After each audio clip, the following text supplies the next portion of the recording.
Ahora, la gente dice también, llamé al 911 y nunca me hizo caso. Se suele escuchar también eso. Se suele escuchar. Pero puede que eso sea así, o por qué no se le hace caso. Hay dos cuestiones en ese punto.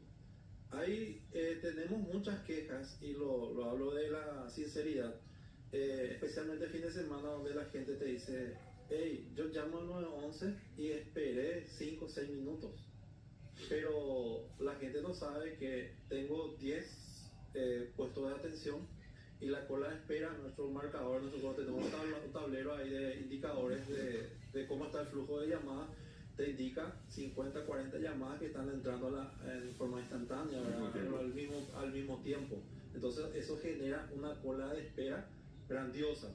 Entonces, no voy a tener problema, pero no dimensionás. Claro, querés solución. A vos no te importa lo otro, vos querés mi problema es exactamente. Nosotros desde ese punto, entonces tratamos de utilizar, tratamos de recargar y de tener 100% del personal en esos horarios donde más hay más flujo de llamadas.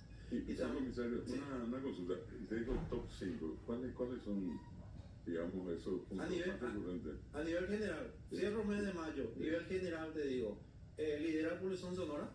Polución Sonora. Sí. Segundo top, violencia familiar, accidente de tránsito, disturbio de la vía pública y pedido de auxilio. Dentro del pedido de auxilio es una amalgama de cosas. Repetir un poco, por favor. Primero, polución sonora. Polución sonora. Sí, polución sonora. 2, violencia familiar. 3, accidente de tránsito.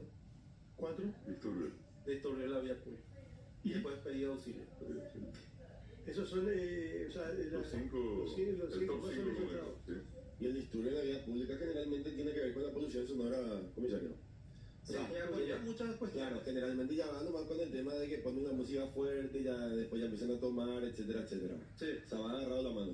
Se va a agarrar la mano. Tal vez si yo hago una estadística, una clasificación de lunes a jueves, vos me preguntás de lunes a jueves cuál es tu top, y va a liderar violencia familiar, y le va a seguir accidente de tránsito, y le va a seguir pedido de auxilio. ¿Qué quiero decir con esto? Que los fines de semana se disparan los casos de polución sonora y disturbios. Es impresionante los casos que entran. Yo muchas veces miro en el monitor del tablero, donde nosotros tenemos toda la lista de incidentes que están siendo gestionados en el momento. Es impresionante la cantidad, tal vez de 30 a 40 casos que en el momento están siendo atendidas. Más de la mitad son polución sonora, los sábados y domingos.